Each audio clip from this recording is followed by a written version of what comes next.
अखिलेश यादव और उनकी पार्टी जातीय जोड़-तोड़ में जुटी हुई हैं, जैसे अभी अजीत जी भी समझा रहे थे।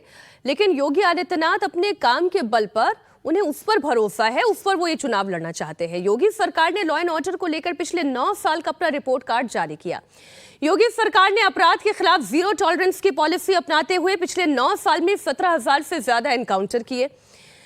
289 दुर्दांत अपराधियों को एनकाउंटर में ढेर कर हम लोग पहुंचाया। सरकार की तरफ से जारी आंकड़ों के मुताबिक यूपी पुलिस ने पिछले 9 साल में कुल 17,043 एनकाउंटर की घटना को अंजाम दिया, जिनमें 34,253 अपराधियों को गिरफ्तार किया गया। एनकाउंटर की इन कार्रवाई में 11,834 आरोपी पैर में गोली लगने की वजह से घायल हुए। वहीं इन अपराधियों से लोहा लेते हुए यूपी पुलिस के 18 जवान भी शहीद हुए। 1,852 पुलिसकर्मी भी घायल हुए।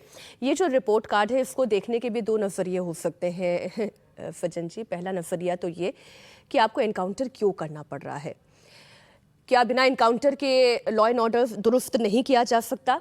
और दूसरा सवाल यह है कि अगर अपराधी हो ही गए हैं इतने निरंकुश की, फिर उन्हें बुलेट का ही सामना करना पड़ेगा, तो ये भी सही। देखिए, जो गवर्नेंस है वो एक थियरी में होता है और एक प्रैक्टिस में होता है। जब हम थियरी में बात करें तो एक भी एनकाउंटर नहीं होना चाहिए, उसके लिए कानून है, सब कुछ है।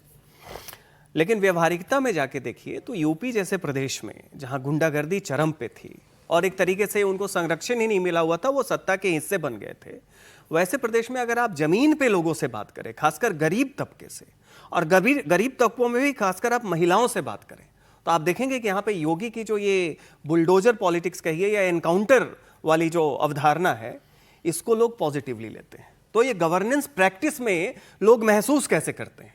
बात यह है कि कानूनी तरीके से ये गलत है, मानवाधिकार के तरीके से ये लोग इसकी कभी भी स्वीकृति नहीं देंगे, लेकिन व्यवहारिकता में लोग ये मानते हैं। सैफई गांव का मैं एक उदाहरण देता हूं कि एक पकौड़े वाला था, एक स्टॉल था, और हम लोग गए थे 2022 के चुनाव से पहले। हमने पूछा कि क्या लग रहा है, तो उसने बोला कह नहीं सकते यहाँ पे हम कुछ। वो गैर यादव जाति से थे। हम लोगों ने घुमा के बोला कि अच्छा 5 साल लगभग होने वाले हैं योगी जी के, 5 साल आपने अखिलेश भैया का देखा, क्या फर्क है? तो उसने बताया कि थोड़ी महंगाई बढ़ गई है, लेकिन मेहनत करके हम लोग 2 भाई चला लेते हैं, थोड़ा राशन वाशन मिल जाता है, काम चल जाता है। दिक्कत है, पहले होता था कि दुकान खोलते थे, 4 लोग बोतल लेके बैठ जाते थे और गलती से हमने पैसे मांग दिए, 3-4 घंटे बाद इतनी भद्दी गालियां देते थे और उनके चक्कर में बाकी लोग भी नहीं आते थे। कहने का मतलब है कि लॉ एंड ऑर्डर पे जो अखिलेश और योगी की जो बाइनरी है, वो ब्लैक एंड व्हाइट की है।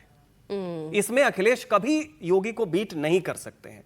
वो पिछड़े दलित की बात, आरक्षण की बात, वो सब कर, उसमें थोड़ी बहुत आंशिक सफलता इधर उधर उन्हें शायद मिल भी जाए, लेकिन कानून व्यवस्था का जहां मसला आएगा, जहां कंपैरिजन योगी और अखिलेश में होगा, अखिलेश के पीछे पूरा समाजवादी पार्टी के गुंडा तंत्र, जो अनुभव की चीज है, उसका एक बैगेज है, वो उससे आगे नहीं निकल पाए हैं। वैसे में आप पीडीए, वो बैगेज 10 साल के बाद भी है। अरे अवधारणा में जंगल राज बिहार में तेजस्वी को झेलना पड़ रहा है। हाँ। अभी तो मियाद ताबीज की खत्म नहीं हुई, अभी लंबी चलेगी और बीजेपी वाले चलवाएंगे भी उसको, याद दिला दिला। देखिए, अब जिसने जख्म खाया है वो उस जख्म को कुरेदेगा भी और उसको सालेगा भी, उसे याद रहेगा वो जख्म।